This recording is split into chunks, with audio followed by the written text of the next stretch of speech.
Good day everyone, my name's John. Welcome to my channeling playlist. The purpose of this video is to give you a little bit of background information and introduce you to a few terms and concepts that you will come across while listening to the recordings in this playlist. Firstly, my partner is a very clear channel, and what I mean by that is she's able to connect with spirits in the spirit world and allow them to talk with me by using her voice. So I can sit here and carry on a conversation with anyone in the spirit world that wants to come and talk. Since 2014, we've been channeling those who have passed.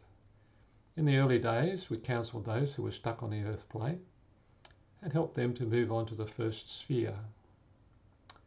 Then we started helping those in the higher spheres as well. Along the way, we received training and much knowledge from spirits in the higher spheres, including the celestial spheres. All of these sessions have been recorded.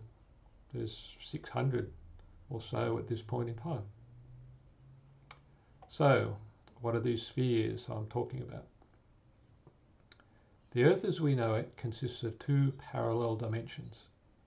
That is, there is a physical plane that we're all well aware of, and there is a spirit plane that coexists with it. You are currently living in both. From the time of conception, you and I are made up of a physical body, a spirit body, and our soul. Now, our soul's eternal and is the real us.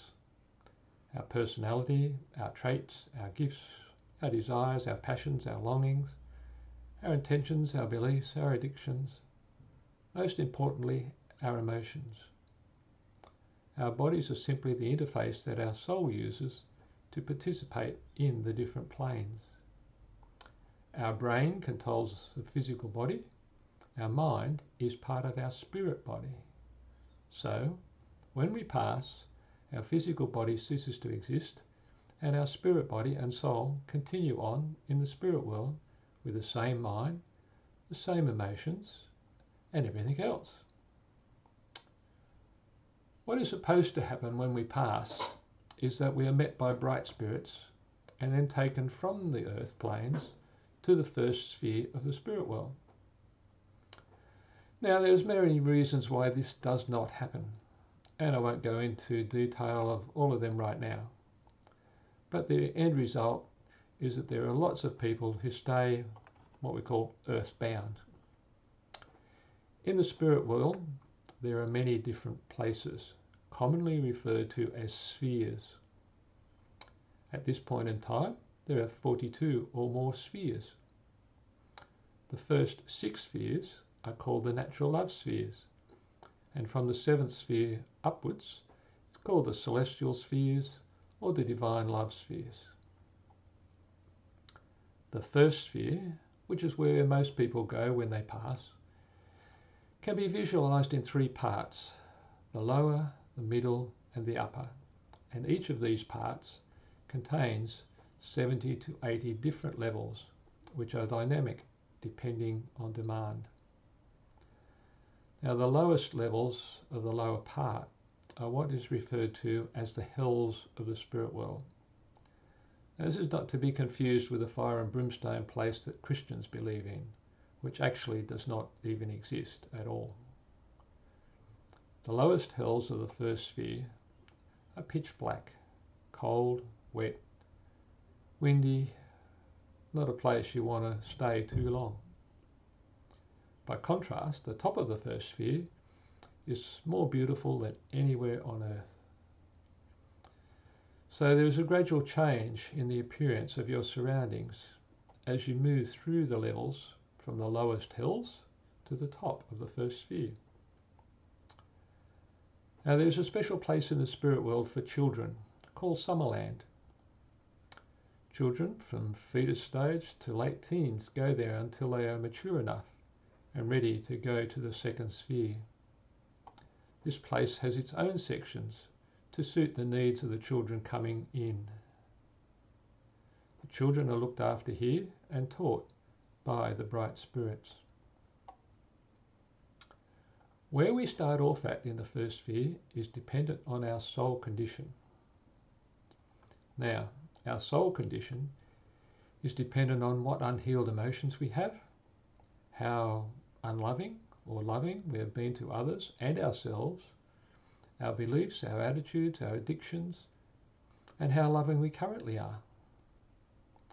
As we deal with these things that I always refer to as our stuff, we move up to a higher level in the first sphere until we reach the top of the first sphere.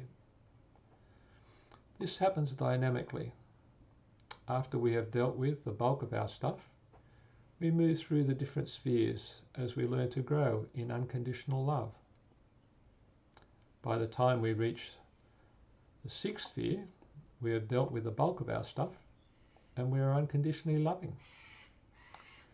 To move on from the sixth sphere, we need to realize that God is an entity and we need to ask for and receive divine love.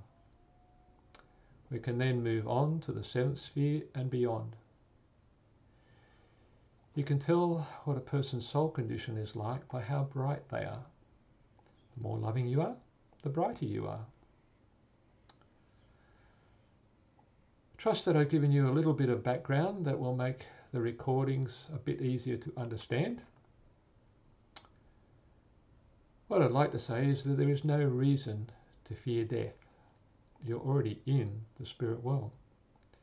And if you deal with your stuff while you're in the physical, you will have a better life while you're here, and you'll go straight to a great place in the spirit world when you pass. It is possible to go straight into the second sphere or even higher if your soul condition allows that. Now, in the spirit world, you can always go down levels or come back to the earth plane, but you can never go higher than what your soul condition allows. Now, some of the recordings are quite long and some are slow.